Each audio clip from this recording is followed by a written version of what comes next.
সারাদিন পেটে কিচ্ছু পড়েনি। এই গ্রামে এতগুলো লোক, অথচ কেউ আমাকে এক মুঠো খাবার দিল না।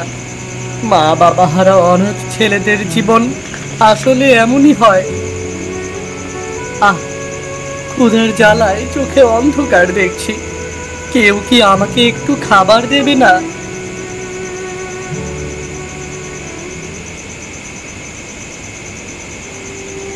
আরে হাঁটতে হাঁটতে কখন অভাগী বাবুর বাড়ির কাছে চলে এসেছি। অভাগী বাবুর বাড়িতে কি যাব? কিন্তু গ্রামের লোকেরা তো অভাগী বাবুকে নিয়ে অনেক ভয়ঙ্কর ভয়ঙ্কর কথা বলে। অভাগী বাবু নাকি ডাইনি, ছেলে মেয়েদের ধরে নিয়ে যায়, নিয়ে নাকি বলি দিয়ে দেয়। না বাবা, থাক, পরে প্রাণটা খোয়াবো।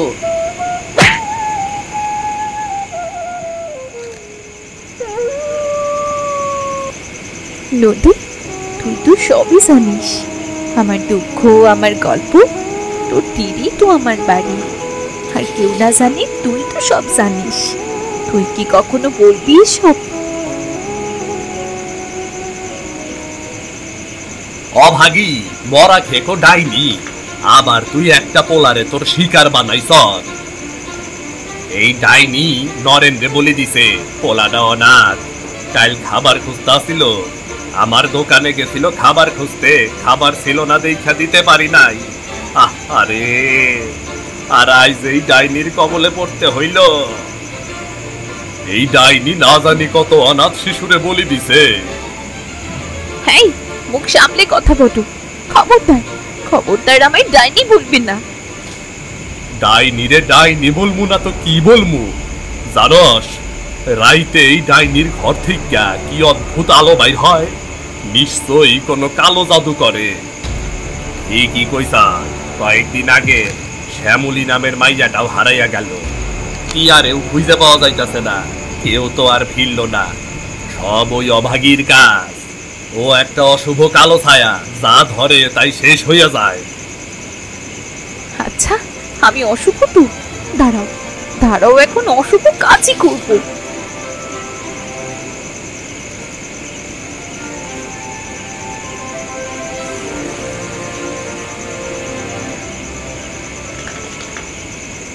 ও বাবা রে, পালা পালা রে পালা।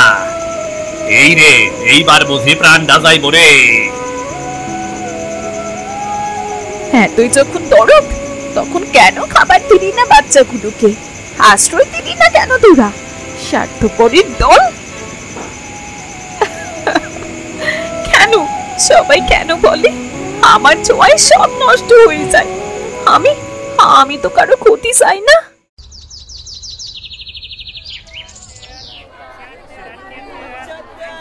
ওই দেখো, অভাগী আসছে।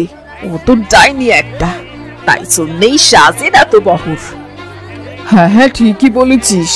ডাইনি হলে হবে কি? ওর রূপ দেখেছিস? ওর দিকে তাকাস নে, কুদৃষ্টি লাগবে। ডাইনি বলেই তো এত রূপ, মানুষকে বশ করতে হবে না? আমার ছেলে বলছিল রাতে ওর বাড়ির পেছনে নাকি রক্তের দাগ পেয়েছে। ডাইনিটা নিশ্চয়ই কাউকে বলে দিয়েছে। বাবারে, ডাইনি কুদৃষ্টি দিচ্ছে। পালারে পালা।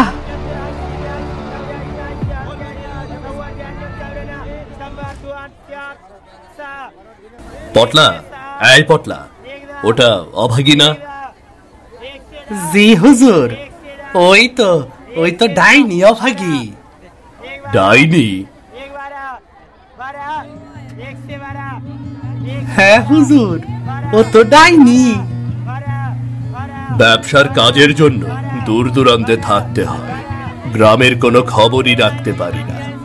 ওদের জমি জমা বাড়ি তো আমার কাছে অভাগীর বাবা মারা যাওয়ার আগে বিক্রি করে গেছে। তা অভাগী এখন থাকে কোথায়? নদীর তীরে ওদের একটা জমি আছে, ওখানেই ঘর বেঁধে থাকে আর ডাইনি বিদ্যা চর্চা করে। তাই নাকি? নদীর তীরের জমিতে থাকে? ওই জমি তো বেশ ভালো হওয়ার কথা, কি বলিস? হুজুর, হুজুর কি ওই জমি কেনার ব্যাপারে কিছু ভাবছেন নাকি? দেখা যাক, আরো চিন্তা ভাবনা করে দেখি। যাগ্গে, তোকে যে বলেছিলাম চাল আর তেল মজুত করার জন্য ব্যাপারীদের সাথে কথা বলতে, বলেছিলি? হ্যাঁ হুজুর, বলেছি। আজ আবার যাব বাকি কাজ সারতে। কম দাম থাকতে থাকতে সব কিনে ফেলে সময় মতো বেশি দামে বিক্রি করার বুদ্ধিটা, কি দারুণ না হুজুর? ব্যবসা করতে গেলে এমন অনেক বুদ্ধি মাথায় খেলাতে হয়, বুঝলি? যা এখন, যা যা যা। নদীর তীরে জমি, ভালো জিনিস তো আমার হাতে আসতেই হবে। জমিটাকে কাজে লাগাতে হবে, কিন্তু বেটা তো সেই রাত থেকে গায়েব। যে কাজটা দিয়েছিলাম সেটা নিশ্চয়ই শেষ করেনি। অভাগী যে ডাইনি, সেটাও ফলাও করে প্রচার করতে হবে। তাহলেই অভাগীর নদীর জমি আমার হাতে চলে আসবে, আর বেশি সময়ও লাগবে না হাতে আসতে। কিরে অজয়, কিছু বলবি? চাচা, শুনলাম তুমি নাকি মজুতদারি করে ব্যবসা করছো, চাল আর তেল বেশি করে কিনে বাজারে নাকি সংকট সৃষ্টি করছো। কে বলছে এসব? লোকেরা বলা বলি করছে তুমি নাকি এভাবেই ব্যবসা করো। হ্যাঁ, এ আর নতুন কি? ব্যবসা করে লাভ করতে হলে এমন অনেক কিছুই করতে হয়। কিন্তু চাচা, এ তো অন্যায়। এত ন্যায় অন্যায় ভাবলে ব্যবসা হবে না, বুঝলি? ন্যায় অন্যায় ভেবে দুনিয়া চলে না। ওই যে ডাইনি অভাগীকে দেখ, ও কি করে জানিস? ডাইনি অভাগী? সে কি করে? নরবলি দেয়, বুঝলি? নরবলি দেয়। গ্রামের অনেক অনাথ বাচ্চাদের খুঁজে পাওয়া যাচ্ছে না, কেন বলতো? কারণ অভাগী ধরে ধরে ডাইনি বিদ্যা চর্চার জন্য সবাইকে বলি দিয়েছে। কি বলছো চাচা? এখনকার যুগে ওসব আছে নাকি? নিজের স্বার্থের প্রতি ভালোবাসা সব যুগে আছে রে, তাই তো যুগে যুগে সব অন্যায় টিকে থাকে। কি বলছো চাচা? এ তো ভয়ঙ্কর ব্যাপার। ভয়ঙ্কর তো বটেই। অভাগীকে এই গ্রাম ছাড়া করতে হবে, বুঝলি? তা না হলে এই গ্রামের সর্বনাশ হয়ে যাবে। আমি আমার বন্ধুদের বলবো চাচা, সবাই মিলে আমরা ওই ডাইনিকে গ্রাম ছাড়া করব। তাহলে তো একটা কাজের কাজ হবে রে, গ্রামের উপকার হবে, বুঝলি? হ্যাঁ, গ্রামের উপকার যদি হয় তাহলে আমরা তাই করব।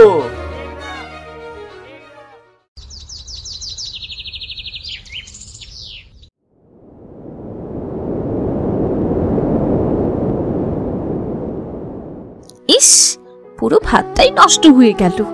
কিন্তু কিন্তু ইয়ার নতুন কি?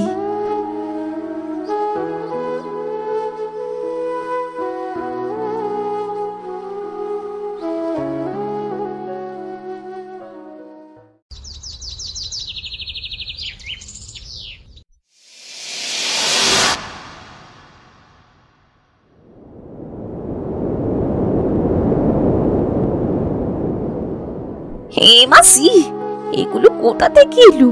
আমি কত শখ করে আলু শুটকি আর ঘন মসুরের ডাল দিয়ে ভাত খেতে বসেছিলাম। আমার মতো অভাগা কি আর কেউ আছে? কি রে মা, মন খারাপ কেন রে তোর? বাবা দেখো না, আমার খাবারের উপর বাতাসে এক গাদা ধুলো উড়ে এসেছে। আমি খেতেই পারলাম না, পুরো খাবারটাই নষ্ট হয়ে গেল। কেমন অভাগী আমি বলো তো?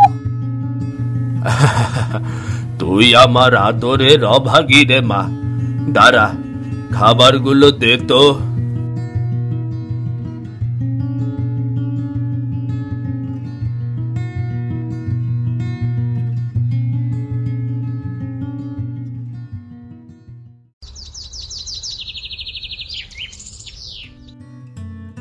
দেখ মা, এই খাবারগুলো পাখিরা খাচ্ছে। সৃষ্টিকর্তা পাখিদের ভাগ্যের খাবারগুলো রেখেছিল আর কি। পাখিরা তো আর আমার মতো অভাগী না। আচ্ছা, এখন যদি তুই খাবারটা খেয়ে ফেলতিস, তাহলে কি পাখিরা খাবারটা খেতে পারতো বল? তখন কি পাখিরা অভাগী হয়ে যেত না? তাই তো, এইটা তো ভাবিনি। পাগলি মেয়ে আমার, এদিকে আয়, তোর জন্য আমি কি এনেছি দেখ, কি এনেছি। বাহ, এটা তো দরকার খিচুড়ি, আমার ভীষণ প্রিয়। আমি জানি তো মা, সৃষ্টিকর্তা তোর জন্য আরো ভালো কিছু পাঠিয়েছে, দেখ। আজ আমি মজা করে খাবো বাবা, তোমায় অনেক ধন্যবাদ।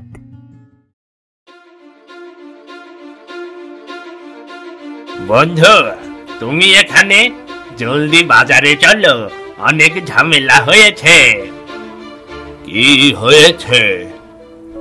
মজুদদাররা চাল আর লবণ কম দামে বেশি করে কিনে বাজারে কৃত্রিম সংকট সৃষ্টি করেছে, যেন লোকের কাছে ওসব পরে বেশি দামে বিক্রি করতে পারে।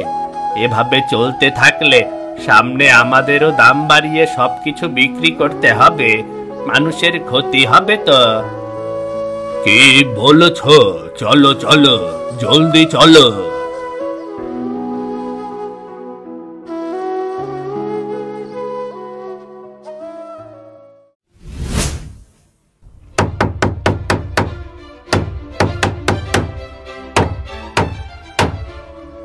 হে কি, আপনারা আমাদের বাড়ি কেন ভাঙছেন? আর আপনারা আপনারা কারা? আমরা গ্রাম প্রধানের লোক, এটা গ্রাম প্রধানের হুকুম। তুমি সরো, সরো তুমি। না না, আপনারা আমাদের বাড়ি ভাঙতে পারেন না।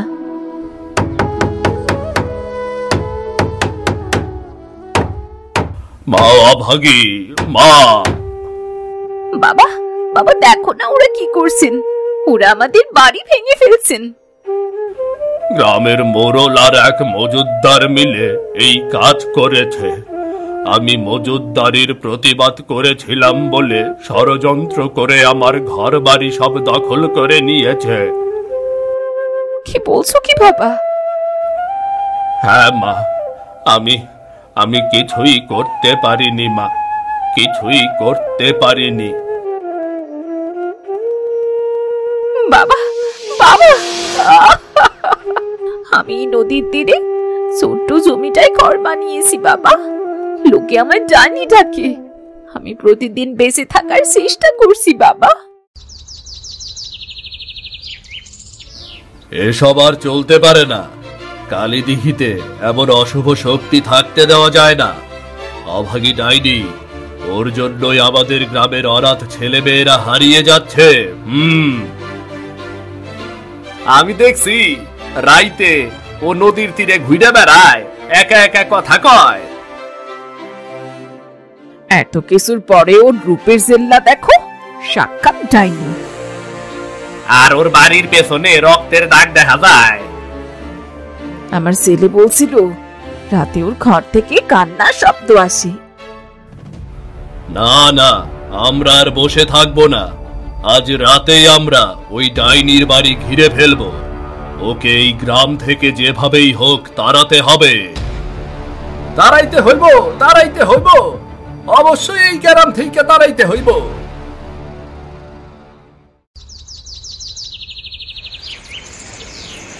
তাড়াতাড়ি পৌঁছাতে হবে।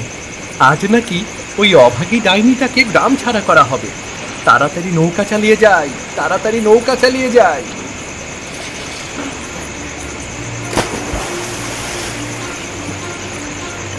বাঁচাও আমাকে, বাঁচাও, বাঁচাও।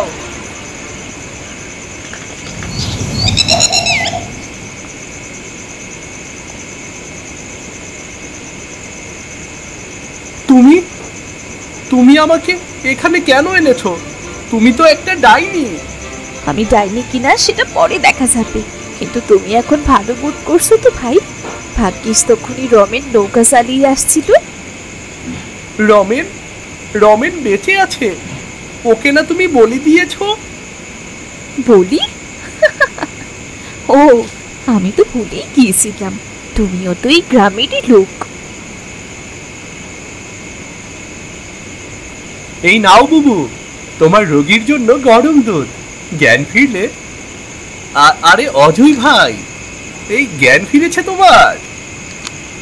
রমেন, তোকে নাকি এই ডাইনি অভাগী বলে দিয়েছিল তো? এটাই শুনেছ তাই না? সব গল্পের পেছনে একটা সত্য থাকে অজয়। তাহলে তোকে বলি দেওয়া হয়নি?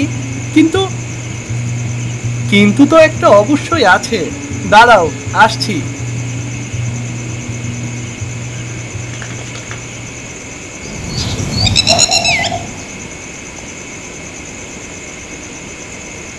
জসিম মিয়া, তুমি এখানে? কি জসিম ভাই, এবার সব সত্যিটা বলে দাও।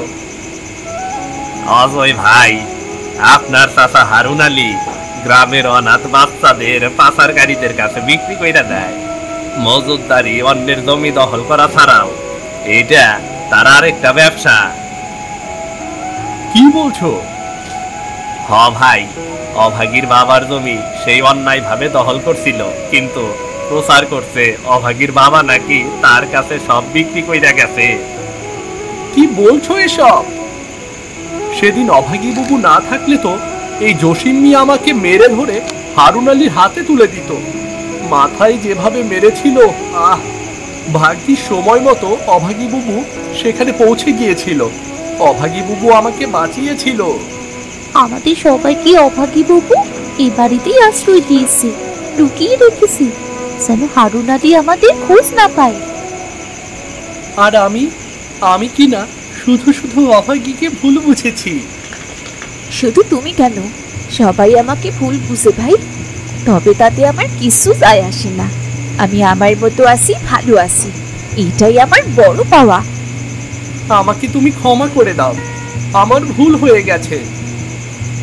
সে ঠিক আছে, তবে অনেক হয়েছে। এই গ্রামে আর কোনো রকম অন্যায় অবিচার চলবে না। আমি বেঁচে থাকতে তা হতেই দেব না।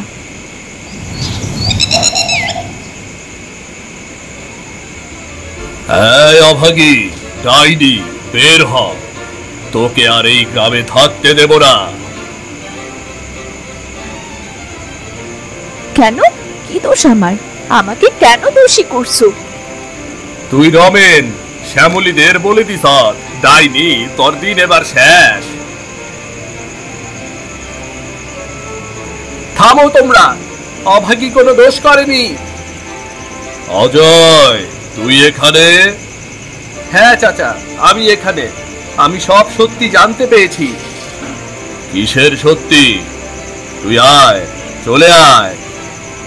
না চাচা, আমি যেমন সত্যিটা জানতে পেরেছি, তখন সবাইকে তো জানতে হবে। তোমরা বেরিয়ে এসো। আরে ওই তো রমেন, টিয়া আর শ্যামলী, ওরা তো পয়সা আছে। কি আশ্চর্য, তাইলে অভাগী কাউরে বলি দেয় নাই? তাতে কি হয়েছে? ও তোর ঘরে বাচ্চাদের আটকে রেখেছে, নিশ্চয়ই ওদের ক্ষতি করত। ক্ষতি যে করবে না তার প্রমাণ কি? প্রমাণ তো আছেই, এই জসিম মিয়া।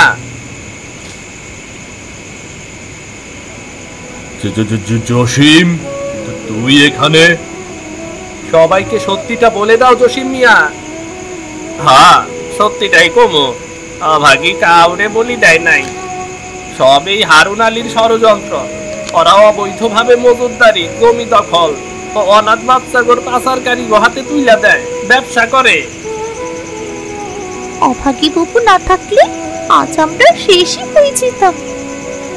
বাড়ির পেছনে যে রক্ত দেখা গেছে, সেটা জসিম রমেনের মাথায় বাড়ি মেরেছিল, সেটা তারই রক্ত।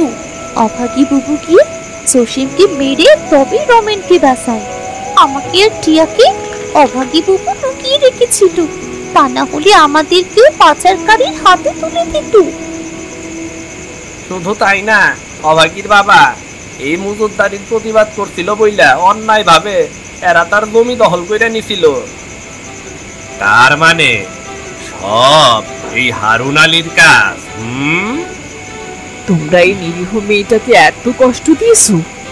ধরো গোর, ধরো ধরো। না না না না না, তোমরা আমাদের ছেড়ে দাও, আমরা বুঝতে পারিনি, ছেড়ে দাও। আমরা তো কেবল ব্যবসা করতে চেয়েছিলাম। মানুষের ক্ষতি করে ব্যবসা, তোমাদের উপযুক্ত শাস্তি হওয়া উচিত। আরে দেরি করতেছো কেন? অগো ধরো ধরো, বাইটা ফালাও, বাইটা ফালাও। ওদের এক ঘরে করে দাও। আমাদের ভুল হয়ে গেছে, আমাদের তোমরা ক্ষমা করে দাও। অভাগী, তোমার কাছে আমরা ক্ষমা চাচ্ছি। তুমি সবাইকে একটু বোঝাও, বোঝাও সবাইকে। গ্রামবাসীরা যা ভালো বোঝে তাই করবে। তোমরা কত লোকের ক্ষতি করেছো, তারা যে সিদ্ধান্ত নেবে সেটাই ঠিক হবে। পঞ্চায়েত দায়িকা তোমাদের উপযুক্ত শাস্তির ব্যবস্থা করা হইব, আর অভাগীর জমি ফিরিয়া দিতে হইব। মজুদদারি গোর ক্ষতিপূরণ দিতে হইব। ওদের গ্রাম থেকে বের করে দেওয়া উচিত। আমাদের ক্ষমা করে দাও, তোমরা যা চাইবে আমরা তাই দেব, শুধু আমাদের এই গ্রামে থাকতে দাও। সেই সিদ্ধান্ত তো পঞ্চায়েতই নেবে। যাক, তাও ভালো। অবশেষে নদীর তীরে অভাগীর বাড়ির রহস্যের সমাধান হলো।